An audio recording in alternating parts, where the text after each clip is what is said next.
Bonjour Monsieur le Ministre. Bonjour. Comment est-ce que l'Angola accueille la décision du président Kabila de ne pas se représenter?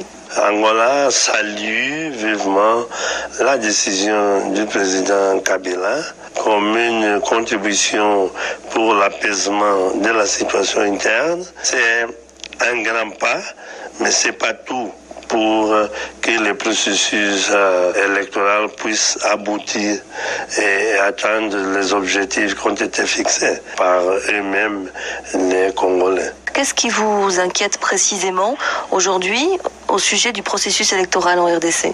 Pour nous, dès que l'accord de Saint-Sylvestre soit respecté, tout va bien. Il a respecté la Constitution en prenant cette décision. Bien. Il y a d'autres choses qui sont prévues, des crispations, l'inclusivité des élections. Donc, d'ici au mois de décembre, il y a plusieurs tâches qui sont prévues dans l'accord. Et pour nous, on ne souhaite plus que voir l'accord respecté et que les élections puissent contribuer pour l'accélération du processus de stabilisation en RDC. On n'a pas aucune intention de s'immiscer dans les affaires internes de la RDC. Vous parlez d'inclusivité et d'application de l'accord de la Saint-Sylvestre. Cela signifie que vous souhaitez le retour de Moïse Katumbi dans son pays? C'est pas à nous, en tant qu'Angolais, de choisir les acteurs politiques ou les candidats en RDC. Son retour, c'est ce qui est prévu dans l'accord de la Saint-Sylvestre. Oui, mais dans la déclaration de Saint-Sylvestre, il y a au moins plus de 40 tâches qui doivent être accomplies. Il y a aussi l'accès au processus électoral et il y a la loi ou les lois de la RDC.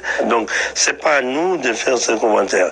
Bien sûr qu'on préférerait qu'il n'y ait pas aucun prétexte que peuvent, disons, préjudier les processus ou retirer sa crédibilité. C'est aux autorités, pas seulement du gouvernement, mais aussi les autorités électorales, d'assurer que le processus sera libre, transparent et inclusif, je répète.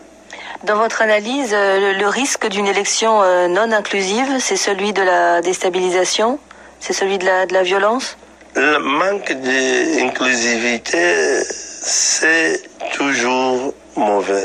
Ce qu'on peut dire, c'est qu'on espère que les autorités congolaises, les acteurs politiques de la RDC vont tout faire pour éviter des sources de perturbations d'un processus normal. Le président Kabila était annoncé à ce sommet. Finalement, il a été représenté par son ministre des Affaires étrangères. Est-ce que vous ne regrettez pas cette absence? On allait préférer que le président Kabila soit là quand il est venu à Luanda.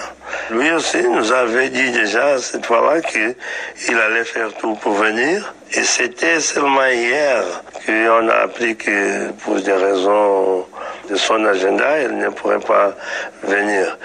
Mais il s'est fait représenter au niveau adéquat. Il y a d'autres chefs d'État aussi qui n'ont pas pu venir. Le président rwandais, le président ougandais. Donc c'est pas à nous de regretter ou pas.